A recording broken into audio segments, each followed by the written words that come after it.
Бір құмырсқа өз илеуінде тобынан бөлініп, сол маңдағы ара, қоңыз секілді жәндіктермен дос болыпты. Бір күні құмырсқа жолдан үлкен дән тауып алып, Қандай үлкен әрі ауыр дән. Бірақ мұны жалғыз өзім қозғалта алмаймын. жалғыз өзі әрі бері әуреленіп, дәнді орнынан қозғалта алмаған соң, өзінің қанатты достарын іздейді. Бір уақытта гүлден гүлге қонып жүрген араға жолығады. Досым, маған көмектесші, бір дән таптым. Көрмей тұрсың ба? Мен де жұмыс істеп жатырмын.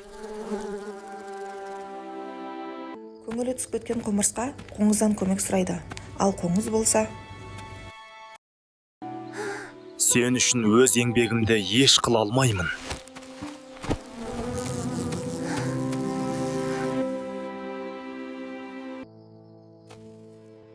достарынан күдері үзген құмырсқа мұңайып қайтып келе жатады. Жолда өзінің елеулестерімен ұштасып қалады. Олар мұңын түрін көріп, Неге көңілсізсің?